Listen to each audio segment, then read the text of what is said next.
Well, good morning. And thanks to the Reverend Darcy Roque and the congregation for this invitation for me to be with you today. I'm Reverend Steve Crump, Minister Emeritus at the Unitarian Church of Baton Rouge. And congratulations are in order to Darcy's family on the arrival of baby August. We need all the good news we possibly can have in 2020.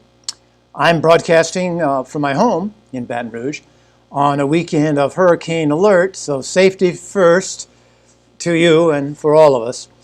Like you, I've watched, especially this week, but all the events of year 2020 unfold, and I realize the whole world is watching. In fact, there have been demonstrations in all 50 states and 18 nations thus far. It's another time to do personal and national inventories, to be sure. So we are trying to figure out, are we not, a role to play for goodness and justice with love. And if serious illness or death of a loved one, or death or illness of a friend of yours has touched your life, you are already feeling the impact of a year in ways that probably cannot be adequately described in words. I'll just say, may healing happen for you. And let the church know how you're doing. I watched the memorials for George Floyd this weekend, and I'm trying, probably like you, to make sense of the enormous impact that his death is making in our nation and across the globe. We trust that substantive change and something good will come about. But I don't know about you, but I've just noticed there's something about America that tragedies can be so easily glossed with niceties and platitudes until the next news cycle arrives, and then national amnesia seems to set in again. Is this time different, or will the opportunity be lost? The death of George Floyd, say his name, has taken on the weight of other accumulated tragedies and injustices, especially for people of color and for minorities. As a people of faith, we long for good outcomes, no matter their difficulty. At least that's what we say. Well, you see something there on the wall? Let me get that for you. Well, at least I want to show you something about it. It's a blue bottle with a cap, and you may be able to tell your children, grandchildren about what I'm about to tell you later, especially on Father's Day, when there are riddles and jokes to be shared, of course. It comes with this chrome cap, if you care to purchase it for $19.95. It's the universal solvent. And I can assure you that I put a nail in it and it will tarnish a nail. Yet it's gentle enough to bathe an infant. And but too much of this stuff can actually kill a person. And well, one could go on and on about this. And you've probably heard the riddle and joke a long time ago. The universal solvent, of course, is H2O. You need not send $19.95 for me, and you can get your own dispensing cap right out of the kitchen cabinet. We can fall for almost anything. Gullibility, naivete, if we're uninformed. We are prime candidates to fall for just about anything, which is the title of my sermon today. I actually am concerned. My remarks today hold a kind of warning about American culture and democracy, namely that under the right conditions, we can fall for just about anything that comes along.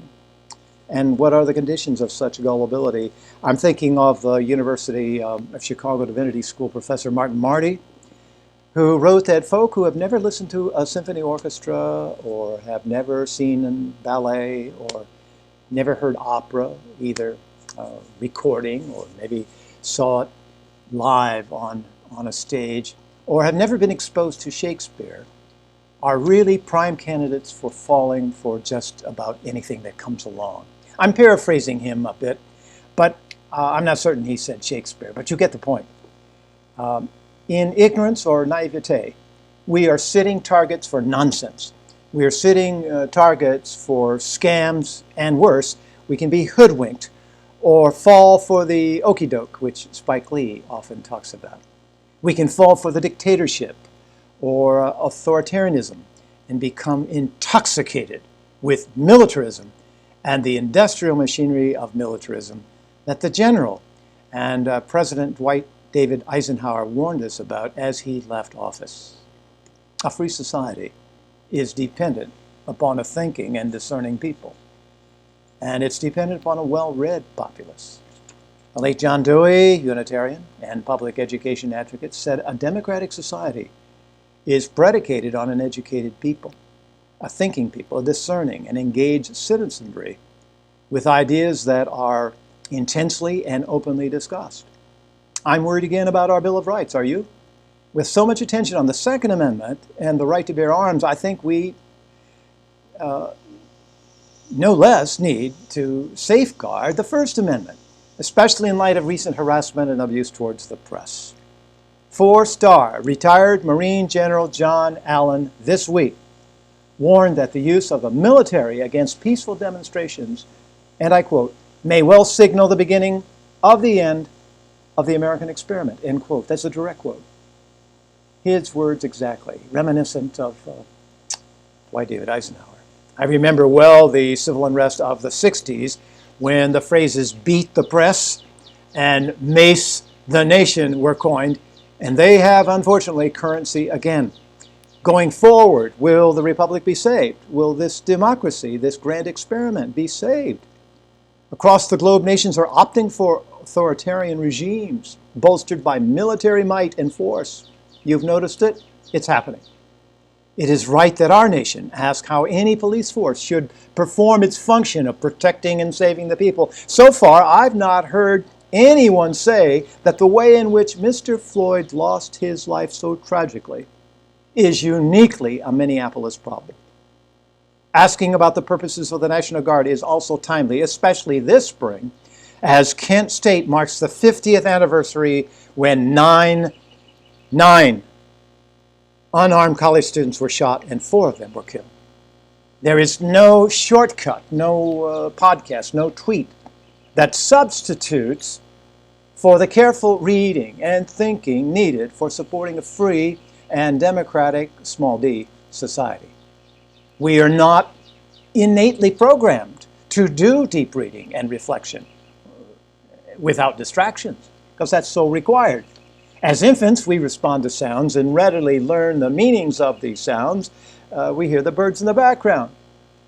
But listening to those sounds and attaching meanings is an innate behavior, but learning to read and learning to detect these sounds from text and discerning the meaning of words when connected in a sentence, and then later learning to craft sentences and thoughts of our own, is a learned behavior of a high order, requiring a silent internal exchange with text and author.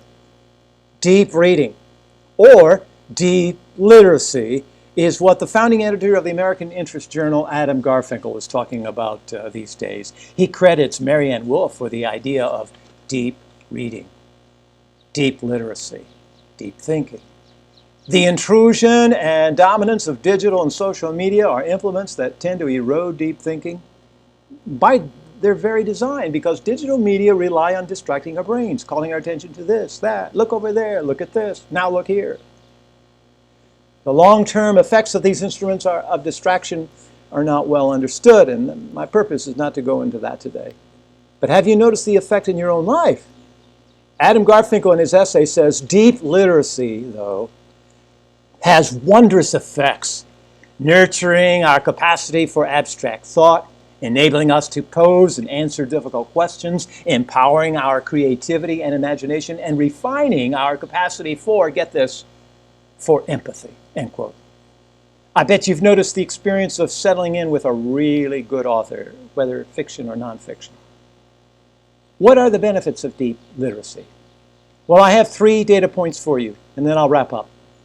First, data point 1. Consider the Bible held up in front of St. John's Episcopal Church in Washington, D.C. this week. This is my childhood Bible. I was Protestant. So, yes, King James Version. That photo, with all of its unintended consequences, has now been given a life of its own. Such is the nature of our era, of course. But I got to thinking about the Bible itself. There was a time, I can hold up another Bible, New Revised Standard Version, or the one from Divinity School, the Revised Standard Version. And then I got a whole shelf of Bibles. There was a time, probably until the 20th century or so, when the Bible was considered to be a book, but now scholars widely disagree as to what it should be called. Is it a book of books, perhaps? And we know if it is a thin book, it's most likely a Protestant Bible. Depending upon the translation, it could be the thick and weighty Jerusalem Bible or the thinner Protestant compilation with books that the Protestant Reformation omitted from the Catholic Church Bible. And then I got to thinking, in other words, not all Christians have the same Bible. And then I got to thinking, how it is unwise to tell someone how to read the Bible, especially if it's read from cover to cover. It's probably best to read it out of order, not from the beginning to the end as you might with a great novel. The gesture of holding it up is not unlike my carrying a copy of the Constitution, let's say, in my vest pocket. It's of little value except as a symbol of something our culture values. In other words, if it is not studied in terms of how, take the Constitution, for example, in terms of how each article works in relationship to others and how and in what historical context each amendment came to be adopted, then the act of reaching for it is of little value. It's probably posturing. I don't wear a flag on my lapel because my patriotism first needs to be in my heart and in my mind, and I admit the two are constantly quarreling with each other, and I think that's a mark of patriotism.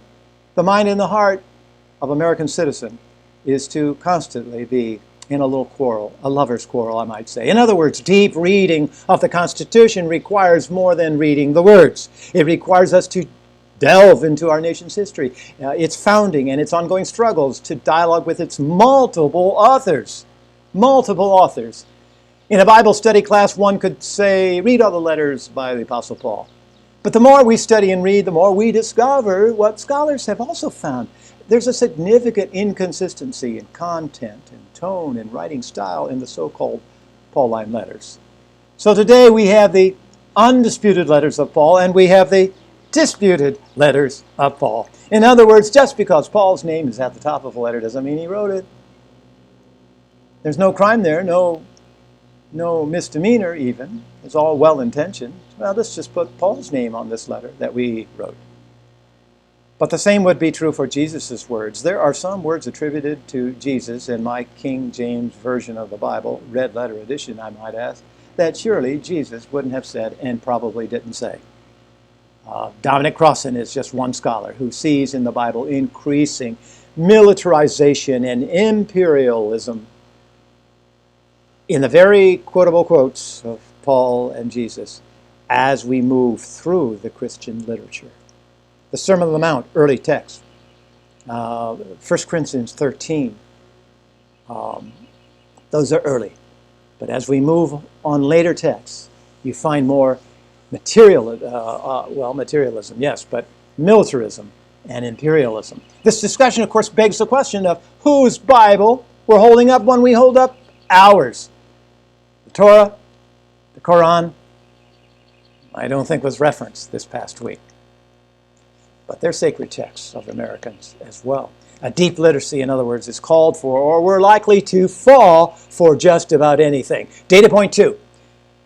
Data point 2 is yet another signal for deep literacy. I'll shortly go into this. I can remember early in my ministry when an astrophysicist presented a set of lectures for UU clergy on the nature of the universe. The topic of the multiverse emerged in our discussion in a back and forth exchange, right?